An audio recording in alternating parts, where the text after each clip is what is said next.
Okay, so this is the second part of lecture 4. And so I'm just picking up where I left off. I was just talking about the UNWTO's agencies and stakeholders that they've identified and what their roles are. And I'll just go through this list before I start talking about some examples of them, just so you can have a look at what their roles are and so forth. Okay, so this is talking about delivering sustainable tourism.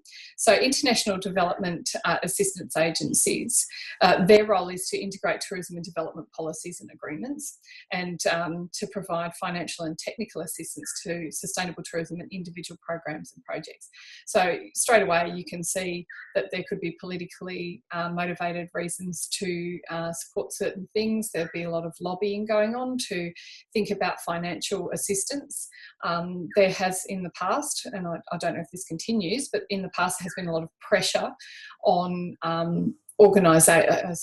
on communities to adopt certain types of practices to attract funding. So potentially to accept democracy as rule. There's a certain list of prerequisites before you can qualify for international development assistance funding, and some of those things are really obviously business oriented, so you want to try and minimise corruption and things like that to make sure that the money actually goes into the actual programs, but others are more about imposing a certain style of governance or culture. You may have to engage in a free trade agreement, or you may have to accept that you've got to use certain types of materials, particular styles of buildings, or that you have to have a Green Star rating, for example. And the Green Star rating, I think I've mentioned in a previous lecture, is a really fraught thing. So that's a building rating, and it's developed in the UK, or the different programs are developed either in the UK or the United States, or in Melbourne, I think there's one. Very few of them are actually developed for tropical places, which is where a lot of the developing nations are. So there's certain requirements for things that in those places like London and New York might be really important to have a green style of building, but actually in Singapore it's not. And so sometimes you're actually forcing people to do things that are not what they need. And that's fraught in international development assistance agencies. Okay, national government. Okay, so tourism ministries and other ministries, agencies, and so forth. Their role is to develop tourism policy and strategies and implement them. Engaging tourism in wider policies and strategies. So if you're thinking about the management of the Great Barrier Reef, to make sure that tourism is actually included in the environmental management, as well as mining decisions and things like that. Legislation, standards and regulations relating to the sector. So, making sure that noise restrictions for a nightclub district, are fair for those nightclubs to be able to operate, for example. That's definitely a legislation style thing. That's actually probably at state or local level. They don't have a state level in here, so state goes in between that somewhere. Infrastructure planning and development, which is also at state and local level in Australia. Resource management, so thinking about the Great Barrier Reef as a resource, how you manage that to make sure it remains, it has integrity for people to want to visit it. Communication, information and marketing, so there's a lot of promotion and so forth. And through all of those things, you can see that there's a certain level, if you're thinking back to the power jigsaw from Fourth and Mund, that each one of those, in terms of hegemony, deciding where things are funded and how things are funded, ideology, you have to subscribe to a certain type of ideology. You have to sort of fit with the national government's idea of what the product is for that nation or state. discourse, you know, the language. They choose the language that sells this place to the rest of the world when they have their own promotion agencies and things like that. So you can see that power jigsaw does actually relate to each one of these in different ways. So I'd really encourage you to think about that. Local government and destination bodies, so you might also say, things like Tourism Tropical North Queensland up here, also the Cairns Regional Council, they both qualify as that. They provide local strategic direction and planning, implementation of policy and regulations, local infrastructure development and management, and stakeholder engagement, coordination and support. And you can see instantly stakeholder engagement, who you choose to engage with, who you choose to listen to put on your panels to decide, is it a panel of business community members or is it a panel of environmentalists? Which environmentalists do you listen to? The ones that are sympathetic to your cause or the ones that are going to give you a hard time about a migrating bird population? There's all sorts of ways that the power relationships are decided in this, and how things are planned and decided depends on the ideology of the organisation. Most organisations, because of that, they usually have a figurehead like a mayor or a CEO or whatever, have a certain ideology that sort of they use to make their decisions about things, and like a framework of decision making, and that's influenced by the place, the polity and the power, and also this idea of hegemony, you know, where the funding comes from. We focus on programs where we know we're going to get funding from. It's a very classic one. Ideology, we know that if we support, well, you know, probably a big one here is in Cairns is about watering your garden even. You know, we've got these very expensive ads that have been paid for to tell us, you know, that we don't need to water our garden as much as normal. We live in the wet tropics. We probably don't need to think so much about that, but that's where the funding comes from. It's an ideology that we have to subscribe to because that's how we get funding into the council to do those things. And discourse as well. Thinking about how we promote our place, how we actually create the place, what kind of messages we're sending out to the rest of the world about the type of place that we are. So private sector businesses, again, obviously hegemony, you know, when it comes to private sector businesses, they're thinking about where to invest. They're going to invest in a place where they believe their investment is safe. And so there's a hegemony involved in that. You're only going to get money if you subscribe to a certain way of you know, these, you know, McDonald's going into Venice, for example, you know, they may elect to not start that in case their investment isn't safe because they're told to withdraw if the government changes their mind. Okay, so representation of an influence on the tourism sector. So obviously some big businesses especially, or groups of small businesses, do have an influence on that. Operation of tourism services linked to domestic and international markets. Product development, investment and improvement. So they're really the people that create the products in the private sector businesses.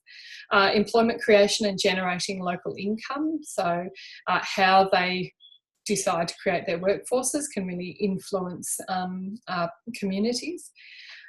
Reflecting economic, social and environmental sustainability issues in development and operations. So, you know, for example, do they subscribe to the concept of the triple bottom line, or do they have, you know, a certain corporate social responsibility?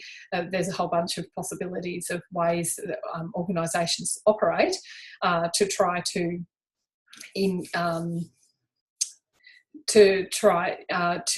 influence their sustainability. Is it important to look sustainable? Not all places and not all organisations think it is important to appear as sustainable. Sometimes just appearing as luxurious or cheap might be more important than appearing to be sustainable. Okay, employees and related bodies, so unions as well as individual workers, so now we're starting to get down, so we're obviously going down in scale, right down to sort of personal level. Labour unions represent the interests of employees.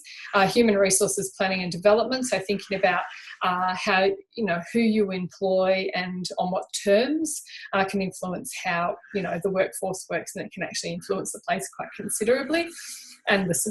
And the sustainability of the place, you know, if you have seasonal work or if you try and make an effort to employ as many full-time people across the season as you can, and yeah, those sort of things, depending on the types of seasons you have. Provision of a reliable service in return for income, which is obviously individual workers in the sector doing that. Okay, so non-government organisations, sustainable development NGOs, environment, conservation and cultural NGOs, social and community NGOs. So I talked about World Vision, that's an NGO, right down to the Kuranda Bird Preservation Society. I don't know if there is one, but just making it up. That's a non-government organisation, so it's an organisation that's concerned with something and it lobbies, so it represents different stakeholder interests, engages in strategic planning and development, so they're often invited, those sort of representatives are often considered stakeholders and they're represented on boards. Stakeholder coordination and supporting implementation, so they often coordinate all of the bird caring people, for example, in the Kuranda Bird Preservation Society, so they are then considered to be the voice. Now, of course, not everybody in that organisation is going to agree with that one person speaking on their behalf, but they're sort of representing the majority, because in the end you can't listen to everybody, you can't satisfy everybody, so what you try and do is listen to hopefully the loudest or the most, the people who represent the most people, so you have almost like a pyramid scheme of listening to people. Okay, what have we got? Education and training bodies. Seeker University, for example, universities, colleges and teaching bodies, research institutions, technical experts and advisory bodies. Okay, so, you know, we do this, we gather knowledge and we share it with industry and other people. We do conduct research, we support policy and strategy development with our research, and we also teach you about what we know, because we spend a lot of time researching it and studying it. And we also advise people, we provide expertise. And so we give you the capacity to then make decisions thinking critically, and hopefully we teach you in a really effective way. The local community, community councils, representative bodies, traditional structures such as Indigenous communities, organised groups, local and formal formal and informal traders, and individual households. Yep, so now we're getting down to sort of exercising your democratic right to influence the sustainability, but also we use often, you know, so I might not be directly employed in the tourist industry, but we have you know, lots more restaurants in Cairns. My life is better in Cairns because of the tourism industry, so I still reap the benefits of the tourism industry. We have more services here because we have quite a lot of business here. So we have more restaurants here in Cairns than we would if we were just a community of 150,000 people, because we have over 2 million visitors a year. I hope that's right. It's not 3, is it? I can't remember. Anyway, a lot. And so because we're servicing those people, I get the benefits of living in a city that kind of punches above its weight. So there's lots of benefits that come to that. And we interact with tourists. I meet tourists all the time. People who live in tourist places do meet tourists. And so we influence the how tourism develops sustainably. And then the consumers, the people who actually travel, they provide the main source of income to the sector. They behave well. They, you know, to deliver sustainable tourism, they need to behave responsibly towards the environment and local communities in their travel choice and actions.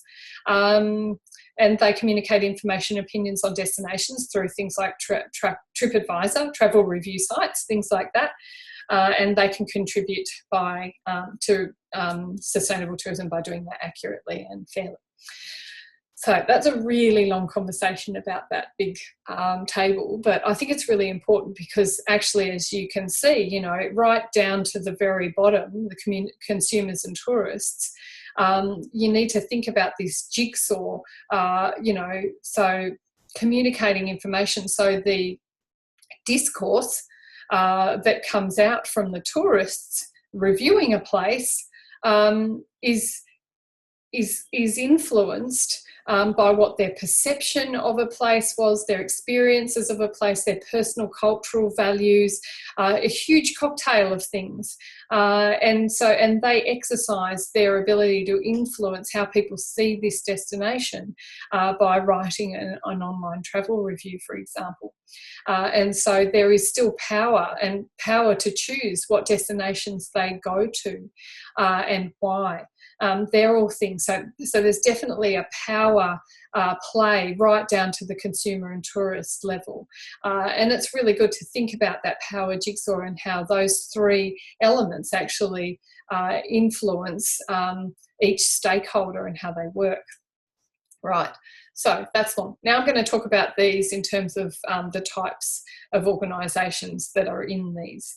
Okay, so let's go. All right. Oh.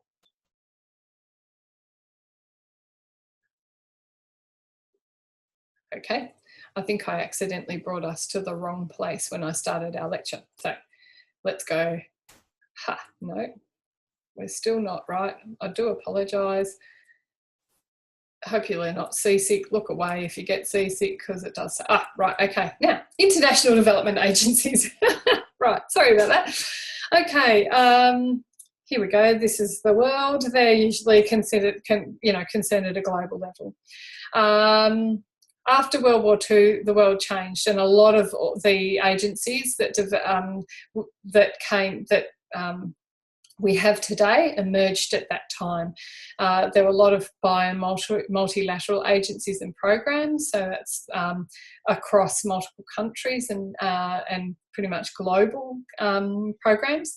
They had the power to influence policy quite considerably because quite often they had a lot of money at their disposal, and they definitely influenced policy into developing nations. Post-World War II, the threat of communism was emerging, and there was a lot of aid tied to embracing democratic values rather than sympathising with communist values. Okay, so post-World War global change. The World Bank emerged after World War II. They've got two goals for the world to achieve by 2030. End extreme poverty by decreasing the percentage of people living on less than $1.90 a day to no more than 3%. Promote shared prosperity by fostering the income growth of the bottom 40% of every country. They're pretty noble goals. I reckon it depends. I actually don't reckon it depends on where you come from. Those goals would be something that you think would be worth doing. However, how you go about doing those and how the World Bank goes about doing those things is what is influenced by people's agendas and power relationships and things like that. The International Monetary Fund also came out at around the same time after World War II. The IMF's primary purpose is to ensure the stability of the international monetary system. The fund's mandate was updated in 2012 to include all macroeconomic and financial sector issues that bear on global stability. So they were about trying, you see, a lot of these things, essentially, a lot of people recognise that the problems that started World War II, particularly if you think about Germany, but also Japan, were born from extreme poverty. There were people feeling very disenfranchised, and the fact that they could get such an extreme leader in power, like Adolf Hitler, because people were hungry and they could see other members, the Jews of their community, who were much more careful and tended to trade more with one another. They saw those people as taking away their opportunities and so forth. And so they allowed a person to be elected who would reduce those rights to try and more evenly spread income. Because we all know how flawed that was in practice. It didn't turn out well at all. But a lot of people saw that that evil was able to flourish because of extreme poverty and because of people just being hungry and needing to sort of have a job. And there was a lot of, obviously it was coming out of the Great Depression and people were needing to find ways of making income. And so they exerted a political pressure to allow these to happen. Japan also was very undeveloped. They had an expansion program to look at expanding their hinterland so they could get more resources so they could actually develop and become wealthier as a nation. And so these organisations were established to try and counter some of the inequity before it became such a problem that we ended up with extreme leaders being elected, which is obviously, we've got to wonder if they're really managing that job very well at the moment, given the election of Trump in recent years and others. Okay, right, so the United Nations was established in 1945 in the wake of World War II. I think I'm actually going to tell you now what I've just said before. The purposes of the United Nations were to maintain international peace and security, to develop friendly relations among nations, to achieve international cooperation in solving international problems, and to be a centre for harmonising the actions of nations in the attainment of these ends. Feel free to read more about that. So this was a very lofty goal, and the thing about it was that it was based in a particular type of ideology. It was about sort of, the equity of all man and things like that. But the problem was that it was actually, it was based in a fairly, we must do things in one way. And it closely resembled the United States way of doing things, which not everybody appreciates or accepts. They've changed a lot since then, but it's similar. Chapter 9 in Mo Forth and Monk. This is super interesting. I won't read it all to you because I don't have time and you'll be asleep. But the message in here was that a specific purpose of the World Bank and IMF was to provide funds to assist in the rebuilding of war-torn Europe.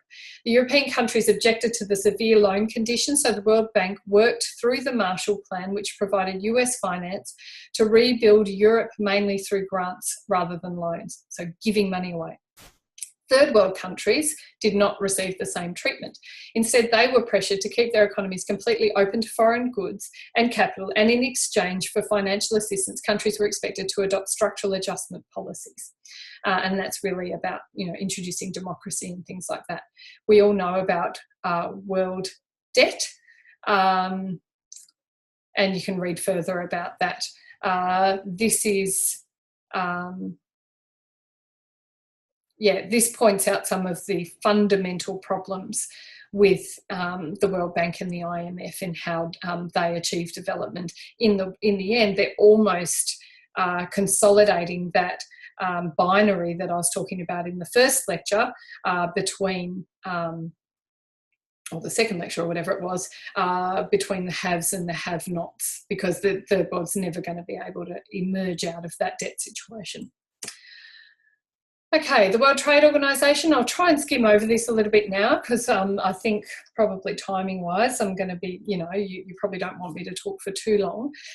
So the World Trade Organization was established a lot more recently out of the GATT in Uruguay to continue and further the process of international trade and liberalisation. So that's all about sort of opening up the boundaries. But there's a lot of people that say that it reinforces the divisions of rich and poor, and it's really about making the wealthy wealthier. So the Global Justice Now was previously the World Development Movement, and that's sort of a counter-organisation that questions the paradigms of globalisation and the current neoliberal world order. Neoliberal being the idea of free trade and people who work hard are rewarded and all those sort of things, but it doesn't work out that way, and we end up with a very uneven distribution, quite a large gap between rich and poor. I can't go into all the reasons why a large gap between rich and poor is very, very bad for the world as a whole and nations and communities. But I will say that it is critical to keep that gap narrow, and people measure this all the time. This is what elected Adolf Hitler when there was a big gap between rich and poor. This is what is happening in the United States right now, because that gap is widening and the poor are getting less and less educated, and they'll just do anything and they'll listen to anybody to try and elect people who might actually close that gap, but quite often they're not critical enough in their thinking to understand that actually it's consolidating that gap. Just a bit of political sort of and I'm encouraging critical thinking here. If you think differently, feel free to email me or post on the forum. Okay, the UNWTO. So we're into tourism now, United Nations World Tourism Organization. The World UNWTO is the United Nations agency responsible for the promotion of responsible, sustainable and universally accessible tourism. Okay, I think I've spoken about this at length of what they do, so I won't talk anymore. The World Travel and Tourism Council, WTTC, is a global lobby group established recently, 91, and that's pretty much a private enterprise group who felt the industry was not recognised for its contributions. So it's trying to promote tourism, but from a big business perspective. Okay, how tourism can, this is a brochure that I've scanned or I've, somehow pilfered. So you can have a look at this. You can just probably Google this and it'll come up. How tourism can contribute to the Sustainable Development Goals. So we've already spoken about the 17 SDGs. This then is a brochure that talks about how each goal can be achieved using with tourism as an industry. This, I think, you should probably think about. This is mentioned specifically in your reflective academic essay for your assessment. This may be one place where you can, this might be a framework that you might like to use. You might like to choose a few goals. You might like to write about all 17 and reflect on how whether you think tourism can actually achieve or help achieve these, or how you think tourism can help achieve these goals.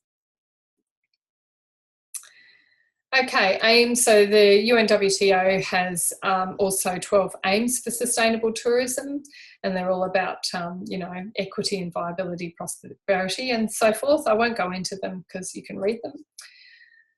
Okay, and so now I'm just reminding you of this. This is an interesting framework. Your reflective essay may wish to think about these three elements when you're thinking about tourism. You may wish to just talk about these three as well. There's another way of doing it as a framework to think about, how organisations can actually achieve sustainable tourism or achieve sustainable development through tourism. Okay, back to there. We're now at national government. Yep, so we've looked at international, now we're looking at national. Don't worry, we're not spending this much time on every one of them. So there's a few. There's the China, Thailand, Australia, and the UAE, I think, is that equal. Okay, national government's about power, promotion and planning. What is promoted, how and where? Planning permissions, red tape, green tape. Yep, so what they're going to let through and what they're not going to let through. Green tape is considered environmental constraints on development. Who has the power to decide or influence? In the Australian example, the heads of power and government is an interesting one. So I think I'll talk about this more so in a minute. Okay, so all right, Section 51 of the Australian Constitution says that the Australian government has power over the states. So states in Australia, the states are the most powerful entities because they created our federal government and they also created our local government. But the federal government has built into our constitution, if they sign an international agreement like the World Heritage Agreement or the Kyoto Protocol, Ramsar Wetlands Protection Agreement, lots of agreements like that, that they are allowed to actually overtake them more. They are allowed to make decisions that override state decisions to meet those agreements. So they have the power to do that. The ratification of the World Heritage Convention by Australia gave the federal government the power to identify potential sites for World Heritage conservation, regardless of local or state opposition. And that happened in Australia. So World Heritage listing, I'll just go back. Strategic goals, the Tourism 2020 strategy. So that's Australia's Tourism 2020 strategy. So that's just an example of how nations can... So this in Australia dictates how policy is enacted at state level and at local level. And one of the ways they can do that is because although they're not as, the Australian government is not as powerful as the state governments, they do collect a lot of the taxes and then they distribute them. So they'll distribute the taxes to organisations that fit within their Tourism 2020 strategy. So that's how they sort of influence through their ideology of this strategy to make these states sort of toe the line, I guess. Okay, yeah, feel free to read a bit more about that. I feel like I'm going to be here forever if I don't keep moving, so I'll try and get this through. Okay. So the Tasmanian Wilderness World Heritage, the Wet Tropics World Heritage and the Great Barrier Reef Marine Park, all three of those were listed in conflict with state and local government priorities. There were protests, there were very angry people. The Australian federal government actually declared these as World Heritage Areas against the wishes of the local and state governments. And they could do that because they signed the World Heritage Agreement. Monetary power, funding, okay, so the Tourism Regional Development Fund, the Tourism Quality Projects grants, Strategic Tourism Investment grants. You have to meet a set number of criteria that is influenced by the ideology of the Tourism 2020 strategy. So you have to really show how you're going to help Australia meet the goals of the 2020 strategy to be able to attract this funding. So you can see that there's this sort of power that's been influenced and how these things. I'm not saying this is a bad thing. I'm just saying that I think it's really important to see how that power is exerted and where the power actually sort of can originate from. There's a focus on growing Asian markets and developing Indigenous tourism. So if you do those things, you're more likely to get funding than if you do something else. And that's quite interesting because in certain destinations, they might not be the most appropriate ways of developing. So you may be less able to attract funding because you don't fit into what they're trying to achieve on a larger scale. Productivity, so there's a link to the productivity report, I think on your Moodle as well as here. Australia's international tourism industry, yeah, Dwyer talks about other measures as well. So, oh, well, no, I don't think he does. Dwyer actually just talks about the concepts of yield and productivity. I think I've put his paper in your readings as well. So this just talks about, you know, a focus on yield and monetary return for tourism instead of maybe thinking about all the other influences on the community, you know, that a community might not be doing so well. You might be making lots of money, but it might not actually be you know, a happy community, and an unhappy community can actually result in a false economy because you can end up with other issues, hospitalisations, you know, health problems, crime, and all sorts of things. So I think Dwyer might be pointing out that actually we need to think about wider scope, not just about monetary return. Okay, promotion. Okay, access to promotional spend. So this is still thinking about this hegemony, monetary as hegemony. What have we got? Legislative power, so that's ideology, and promotion, this is discourse, yeah? So this is going back to the idea of the jigsaw. So you have access to promotional spend if you, so how much, what that means is the Tourism Australia has a website, and they they are in charge of promoting Australia through the web or through Attracting Modern Family, the TV show, Oprah, things like that. And what they promote as Australia is what a lot of the world would see. And that's really political, that process. Particularly here you can see attractions, Great Barrier Reef and so forth there. But the Great Barrier Reef was upset. Tourism Tropical North Queensland were very upset because a while ago they actually, Tourism Australia actually put Ningaloo Reef as being the premier reef experience rather than the Great Barrier Reef. I think they were concerned about the climate change, bleaching and so forth. So it's really important, so they actually, for them it was critical because they were losing their place as the premier reef experience in Australia. And if a potential tourist from another country goes onto Tourism Australia's website and goes, oh, now I'm supposed to go to Ningaloo, it could have a devastating impact on the Great Barrier Reef. And that's a really political decision that certain people are making under heavy lobbying and meetings and consideration. Also where Oprah goes and where David Attenborough goes even, all of these things promote an image to the world, and that's really important to understand that. Yep, so there we go. That's back to that idea again that I've just discussed. All right, local government. All right, so here's some ideas. This is different local government and destination bodies. They have both bottom-up and top-down strategies. They have public-private membership and partnerships. So the idea of, there's a definite philosophy that they're more likely to fund operations or ideas or investments that have a partnership with private, so public-private partnerships, and they can be very political. I would have a conversation with you about this if we were face-to-face. So I'd just like to have a little bit of a think about maybe local tourism organisations that you might be familiar with in where you've lived or where you live now, and think about, how some things might be promoted more than others and why. Okay, so private sector businesses, now we're working down the list a bit. Obviously, it's the backbone of tourism.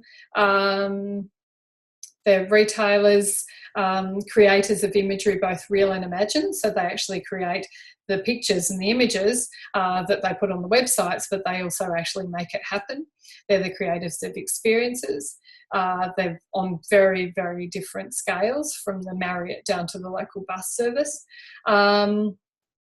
And there is a question around whether global businesses are actually more powerful than governments. So yet again, I'd encourage you to think about how private sector businesses can use power through hegemony, ideology and discourse. Okay, other agencies, now we just go and tick, tick, tick down the list. Employees and related bodies. Yeah, I've been through this list with you already. So I guess, yet again, of course, you can see what I'm saying, is think about how the hegemony, ideology and discourse is used, the power is used through these by each one of these bodies or individuals. Hope that makes sense. All right, so that's back to the end, and I think we must be close. Okay, so critical thinking, back to that, thinking about how tourism is political, thinking about how all of those agencies and communities, all of those bodies, entities, people, groups are political, and how they influence and interact with one another. It's very complicated and very complex. Right. Okay, well done if you got through all of this. I hope it was helpful, and please feel free to email me if it hasn't come across clearly. Next lecture is actually specifically talking about tourism as a strategy for development. There we go. And I'll escape from this and I should be able to stop recording. Thank you very much.